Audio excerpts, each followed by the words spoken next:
Okay, so welcome back as we continue our journey through the CSF series.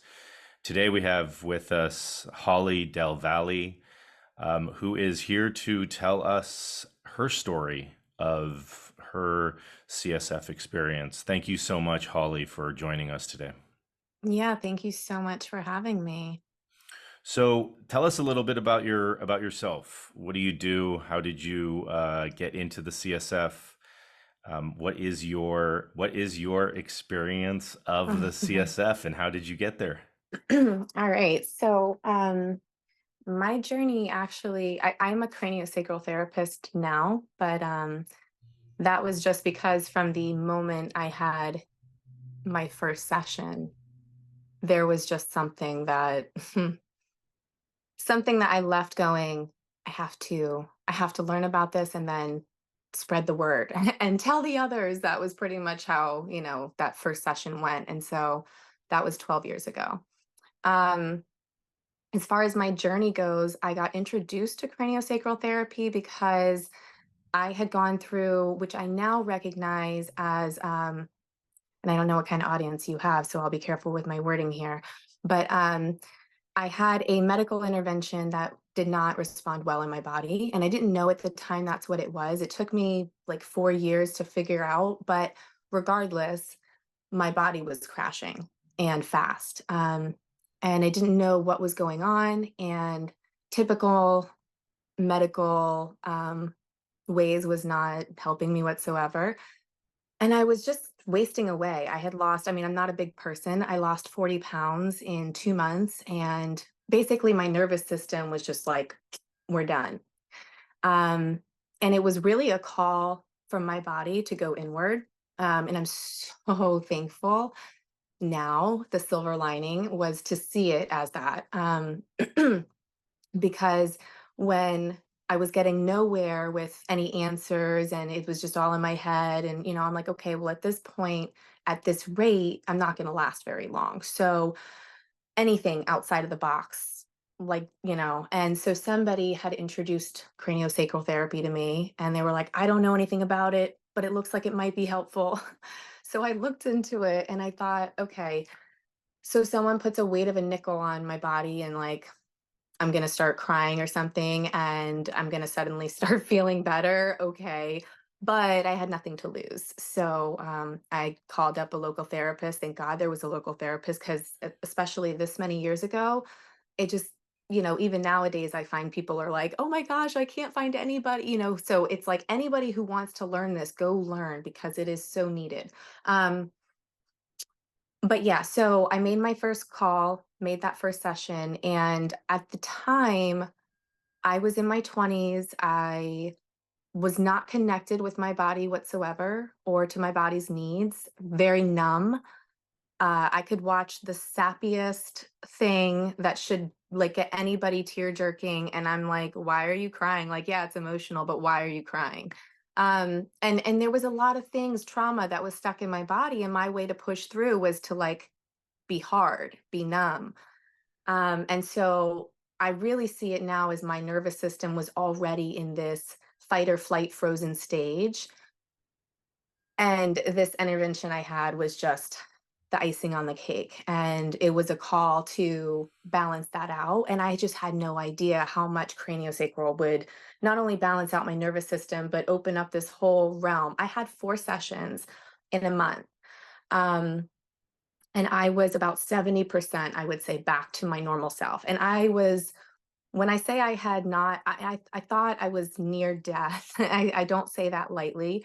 It just didn't seem like it was getting any better. Multiple things were starting to break down in my body, and I wasn't sleeping, I wasn't eating, I was in the bathroom all the time, I couldn't work, and I was prior to this, a sales representative and making six figures in my 20s. I owned my own house. Like I was doing well. I was healthy, I thought, nothing wrong, active, went to the gym, but not probably eating the best and not only just not the best, but just consciously very disconnected with my body. So my first session, I did cry and I had no idea what it was tied to. Like it wasn't like I had this flashback per se.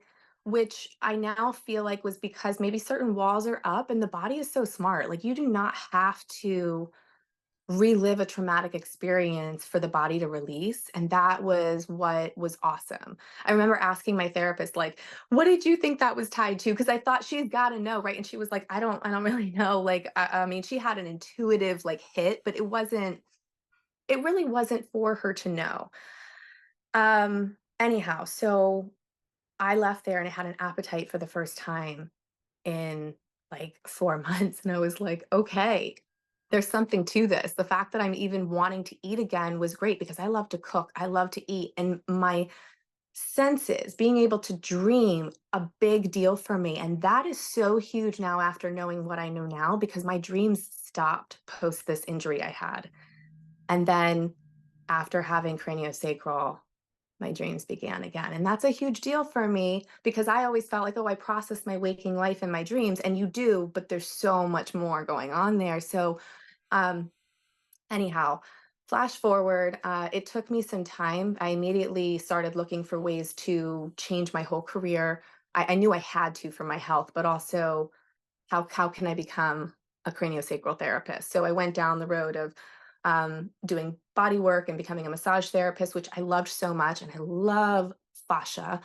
So now I see so much of that tied into, because I work with a lot of children and babies, and so there's a lot that plays into that, and even just the crystalline structure, right, and how the fascia holds on to memory and the trauma and all of it. But yeah, my goal was to get into this for helping other people similarly the way I had seen my body began to self heal. And it wasn't just self heal. I mean, there was a lot of other work that came with it, right? It was a lot of internal realization of things that suddenly I didn't know needed to. I mean, months after these 4 sessions, I had revelations of things that were trapped in my body coming forth that needed to come out. And this I now see as that, like you were saying, that connection with that I am and that ability to connect with my higher self and that presence that allows you to see what's going on and break down the structures that are keeping your body trapped. So that was really my goal, was to get into it for that. And since then, I will say my awakening experience, and we're always going through that, right? Like, and that was one of the things, was like, come um COVID times, I don't know, there was this whole, oh my gosh, I've been through this, I have to share, because and now it's like almost like, okay, we're going to sit back and let everybody go through, because I realize everybody's going to come to it at their own time. And I see this role of craniosacral therapy coming forth in fascia awareness and airway and sensory processing and this and that and that, and it's so many things that I'm like, we are just on the cusp. And so I'm so thankful, because even now when I talk to people I've worked on, it's like they have definitely seen a difference in their life, in the choices, and their ability to listen to their intuition, and that guidance is huge. And when I don't take that lightly. I feel like that has been one of the things that keeps me the most grounded, is that connection that I've begun to have as a result of that very first session. It blew everything wide open for me. Wow, that sounds incredible. Now, prior to that session, did you know anything about the cerebrospinal fluid? No, and I still didn't really even know anything about that until I became a therapist, because it's like you're not really getting into that nitty-gritty. I was shouting it from the rooftops to people before I even became a therapist, like, "Oh, I don't really know what it does, but it like blocks things in your spine and then your body can align and it just heals itself." I mean, I was just that was the most basic broad stroke way I could give it. And now that I see and know, and I like look at all of not only the quantum physics, the metaphysics, also the actual science of it, I'm like, oh, interesting. Okay. I'm like, this is what they were talking about with this and over here. And I'm like, oh, okay. So I had this awareness that happened a couple years ago, and I don't know that everyone's on that same page, but it was like, I grew up in a Christian faith church, and there was always this savior prayer, of asking Jesus to come into our hearts. And that was, living in alignment alignment with Christ. And, that's kind of how we ensured our gates in heaven, et cetera, et cetera. And as I began to grow older, I'm like, is it not that when that's in alignment, people just begin to operate from a different level of heart level consciousness? Is that not what we were supposed to Mm, be um, guided into understanding that we had the access to and much more if we could? And so, yeah, there's been this whole, oh, Kundalini, Christ consciousness, but yet there's like this fight that it can't be the same thing. And yeah, I feel like craniosacral therapy is kind of this middle road that can allow people to be introduced no matter what level they're at. Because, like, I went through Upledger, and John Upledger was very scientific based with it, I feel. And his goal with that was to make sure he could get people who were in the medical fields and stuff to understand that this was something that was legit and you could feel it, and the cranial bones moved, and there was a pulse, and there's a rhythm. And if it's not, um, but I remember one day about a year or so ago, I was like, there is a quantum thing to this, of just an observing effect that goes on, that when we're both in awareness of paying attention to that flow, there is something that happens by my listening to whatever your body, it's like holding space for the body to be able to process and talk without having to use words, so that there's no lens of judgment, of perception. It can just release. That's how it appears to me now as a therapist. Um, wow. What was and so that it's sense? What was that sense that led you to that? That's um very powerful. it was a combination of my very first session and the fact that my body clearly didn't have to know what it was releasing. Hmm. There was no talk that went with that. I didn't Hmm. have to viscerally go back into the body and relive a trauma. Hmm. Um, Not that that doesn't serve a purpose. There is a purpose for all of that, but I also think that sometimes you can get stuck on that. Like, Hmm.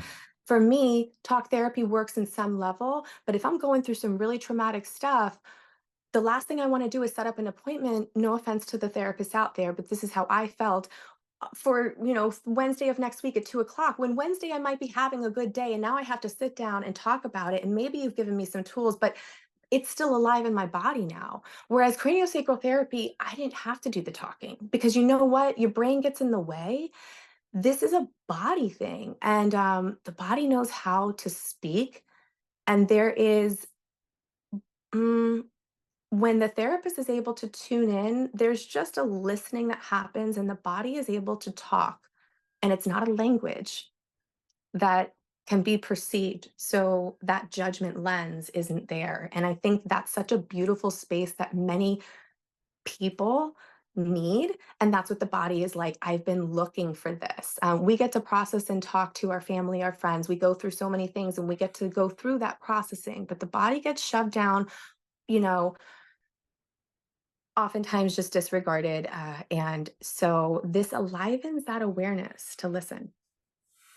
That's incredible. What is your felt sense of the cerebrospinal fluid, this fluid in the middle of your brain, spine? Do you have a sense of that when you Yes. tap into it yourself, or also when you give like when you receive a session, or when you do a meditation, or when you actually tap into another client that you're giving a session on? Yeah, absolutely. That's such a cool question. So there is something that happens as as the person receiving.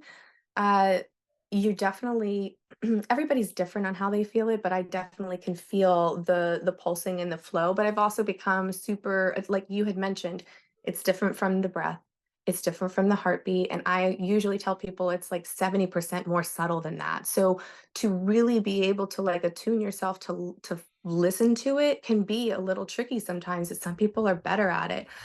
I find that when we become more sensitive to that, though, you really can feel it. And I remember listening to something from Joe Dispenza, and I don't know if you listened to him or not, but he talked about this breath work that you can do. And if you hold your breath and you feel it going up, up, up, up, and you can, I'm like, he's talking about exactly what happens in craniosacral therapy. And he was talking, it was just like, oh my God, this moment, because it wasn't just all in my head. I mean, I know there was a science behind it, but there's also this unexplainable feeling that comes from when you're having it done, and you're like you had said, am I just picturing this eye or is that real? And the visions and the colors that come through, I think, are also some of the coolest effects for it. And as a therapist, there's almost this feeling of being, for me, like there's a buzz I get, and I've Mhm. just always likened this to like higher consciousness and God saying, "Stay right here."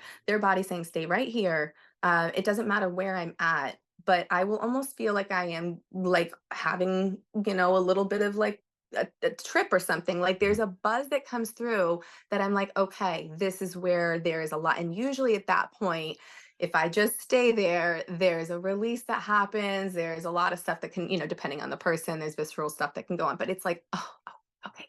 And that's what's really cool is because I think some therapists will look to do more. It's really not about doing a whole lot. And Mhm. so when I talk about this, I'm like, really, anyone can learn this. And I try so much now that I deal with babies and children, to empower parents not to feel that they have to keep coming to me forever. Like, yes, I love that this works. I love that you can come to me, but however, we all have the power to do this. Like, you can do this too. And I think that's also something really cool to enliven people to that subtle energy, because it is kind of all around us, not just within. But yeah. That's amazing. That's so cool. You obviously, it seems like there's a not to put words into you, or but there's sort of a tapping in, and then there's an allowance of that whatever wants to express itself without needing to do anything. Is that like you feel like you're like there's a connection first, Yeah. Yeah. and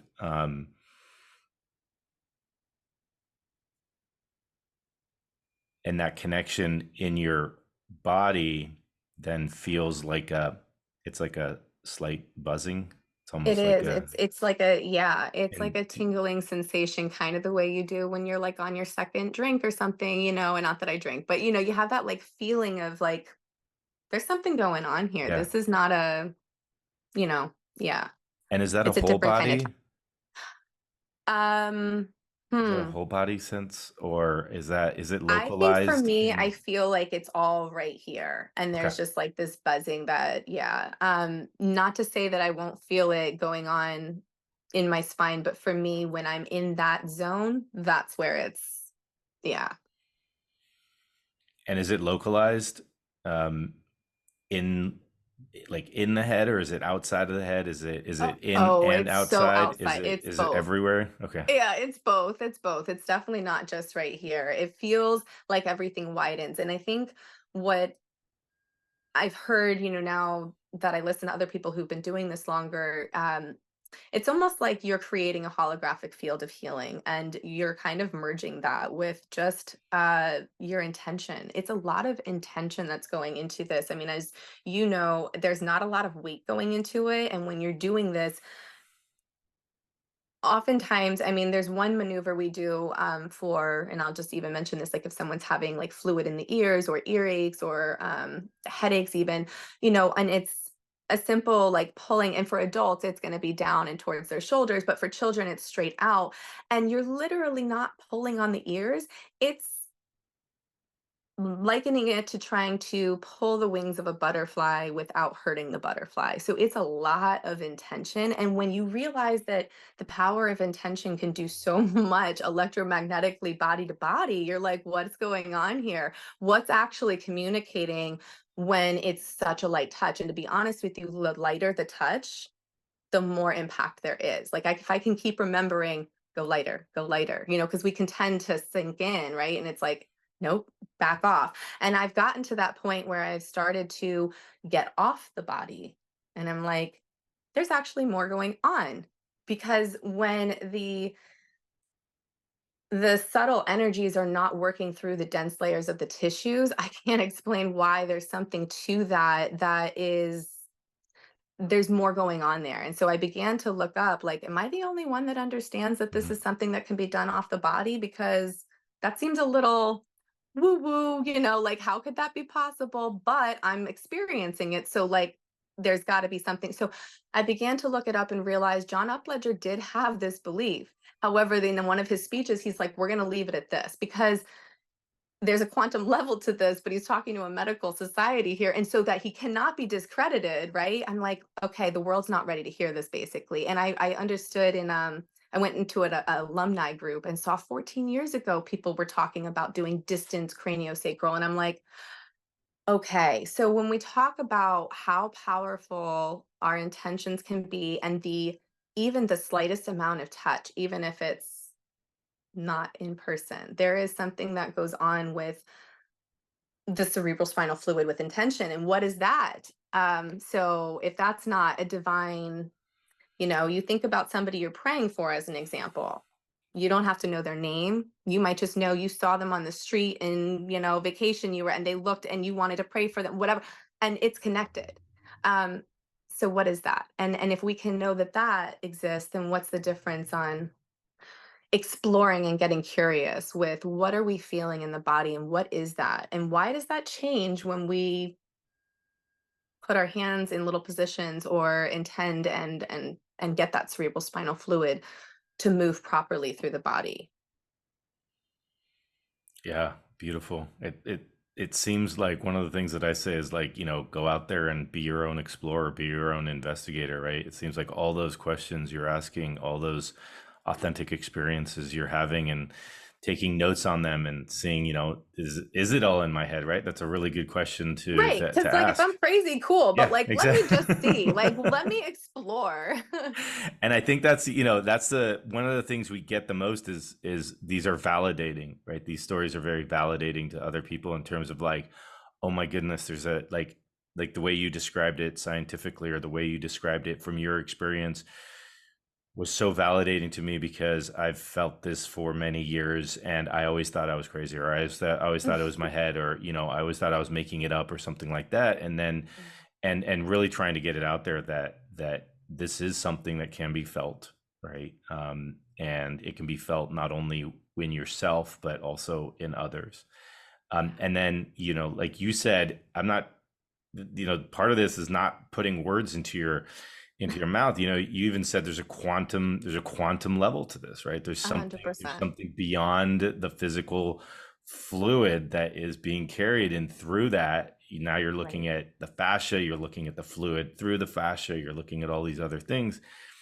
And just even having that relationship of asking that question, okay, I'm at the fluid level or I'm at the bone level or I'm at the muscle Yeah. level or I'm at the fascia level or I'm at the quantum level, right? Oh wow, it feels a little bit different than the fluid level, but I'm not entirely sure. But that's kind of where the energy is going right now. And Hmm. now I'm going to have a relationship with that and still be connected and still be grounded and still be resourced. Right. And so when you go to that quantum level, what is that like for you? Does it go from the CSF? Does it go from the whole body? Is there like a step down process or a step up process or a 2-lane highway or anything like That's that? Or so what's funny you the, say that. So realistically, it feels that all of the same things that are happening, if I'm hands on or not, are happening. So it's all relative to the same experience. It's just that what I mean by quantum is, yes, obviously we have an auric field that's off the body, and that can be dealt with, and we may not be dealing with cerebral spinal fluid when we're in that particular thing. But quantumly, I just mean the fact that our just like putting in and realizing that our words can affect water, right, and fluid. And I know that essentially a lot of this has been done so much in front of the water or the fluid, and when we're doing these studies to see. But we know that quantum healing and remote distance healing and bioresonance and emotion code and things like that can be done at a distance. And I think my curiosity led to when I'm off the body for people, it's almost like there is more that goes on for their whole body. And it is not necessarily, I mean, yes, cerebral spinal located, but that's connected to the whole nervous system, which is going to connect to the whole body. So it's kind of hard for me to answer on that because, we're dealing with one thing, but it is connecting to other parts. It's just how it's expressing. But I find that when my hands are off the body, even if it's just like I said, it started with, can I go lighter? Can I go lighter? And it was like, oh, there's more that goes on the lighter I go. And I think that it's because our bodies are physically made so that if there is touch or impact, there's a different type of stimulus response. And depending on if that's a nice light touch or a hard impact, it's made to brace or it's just made to sense it differently. Whereas when you're off the body even just a little bit, you're in a different field that allows so much more to quantumly start letting go. And on what exact level, if that's all, connected to just this life, epigenetic, I mean, I don't even know. You can go really wild with that. And I'm not sure how much that goes, right? I don't go into all of that. I just know I'm super curious. And so far, my curiosity has proven that there is definitively something going on here. And then when, like you said, validated, when I went, I'm like, I'm just curious because before I put myself out there as like a quantum craniosacral therapist who can do this remotely, like, let me just see. I mean, even if I'm the only person doing this, I just want to know, am I crazy?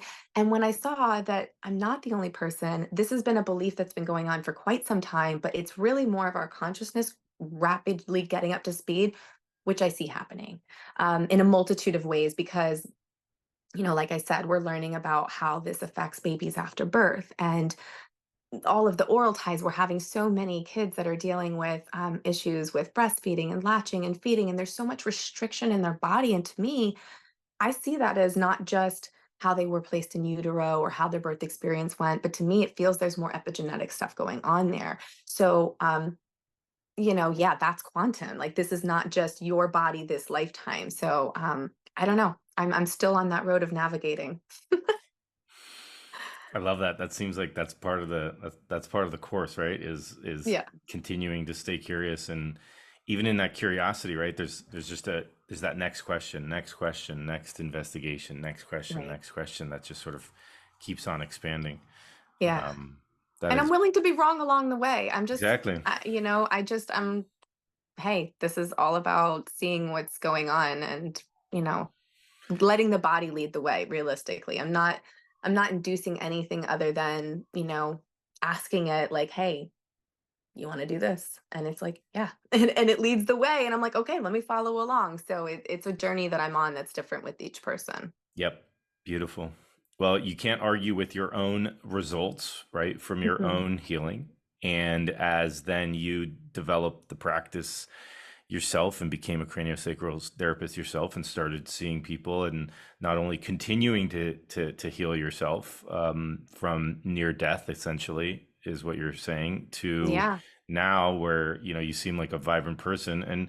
And prior to Yeah. that, the world would have said, oh, she's successful, right? She's making a six Right. figure salary and has a home, and like you're checking off a lot of boxes, but yet something was not going on right inside. Yeah. And whatever shift happened seems beautiful. And here you are now, and the results from also the clients that you're seeing, and the continued work that you're doing, you can't argue with that. Yeah, it just feels like it was all meant to be. Like that was meant to be a part of my journey so that I can continue this experience now. That's So it's very fantastic. cool. Yeah. Thank you Beautiful. so much for having me. Yeah, no, thank you. Do you have any final kind of, for anybody who maybe wants to get into the work or is interested in the Yeah. CSF, or, a lot of people Yes. say, I didn't know anything about the CSF until this happened to me or this, and I started looking it up. Any final parting words for anybody interested in this, Um or? Yeah, I would say if you have any type of, stress, trauma, chronic illness, please go seek out craniosacral therapy. Give it a shot. I think it's worth it. It's not going to necessarily be something that one session will help you. You may need a few sessions to get that body's compound effect of getting those layers out. But I think it's something that I just wish everybody could try. As far as for, if you are a snorer, you grind your teeth, if you have any of those issues, that's also restricting your craniosacral flow. So yeah, I think that anyone who's experiencing that should. And as far as anyone who's curious about learning about this, there's plenty of these biodynamic craniosacral, there's craniofascial therapy now, which I think is great because they're combining the fascial component. There is a fascial component with craniosacral too, but there's something else with that. And then the Upledger Institute. And so, yeah, if you're interested in any of that, those are the routes that I would tell you to go. We need more therapists. So please, please.